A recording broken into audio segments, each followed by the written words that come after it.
இறப்பு அப்படின்றது இன்ஸ்டன்டா நடக்கக்கூடிய விஷயம் இல்ல. அதுவுமே சில கொஞ்சம் டைம் எடுக்கிற விஷயம். ஃபர்ஸ்ட்டு வந்துட்டு நம்ம எப்போ ஆக்ஸிஜன் கிடைக்கலையோ, இறந்த பிறகு ஒரு 5 டூ 6 மினிட்ஸ் வரைக்கும் பிரெயின் வந்து வேலை பண்ணிட்டு தான் இருக்கும். ஸோ அந்த மூளை தான் ஃபர்ஸ்ட்டு வந்து ஷட் டவுன் ஆகுது. அதுக்கப்புறம் மெல்லமா அடுத்தடுத்த சிஸ்டம்ஸுமே இப்போ பாஸ் கிட்ட இருந்து கமாண்ட் வரல. அவரு வந்து எதுவுமே கம்யூனிகேட் பண்ணல அப்படின்ற போது என்ன பண்ணுவாங்க எம்ப்ளாயீஸ்? சரி ஓகே கம்பெனி மூடிட்டாங்க, ஷாப் மூடிட்டாங்க அப்படின்ட்டு எல்லாருமே வந்து டிஸ்பர்ஸ் ஆயிடுவாங்க. அதே போல தான் நம்ம உடலுமே கொஞ்சம் கொஞ்சமா ஒரு ஒரு பார்ட்டா ஷட் டவுன் ஆகுது.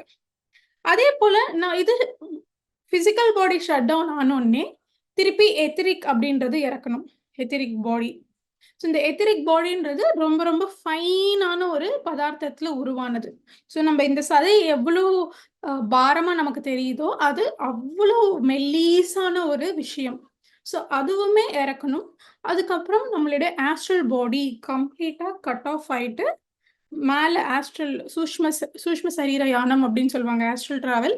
ஆஸ்ட்ரல் வேர்ல்ட்ஸ் சூஷ்ம உலகங்கள் அப்படின்னு சொல்லுவோம். இந்த சூஷ்ம உடல் உலகங்களுக்கு இந்த ஆஸ்ட்ரல் பாடி அப்படின்றது போணும்.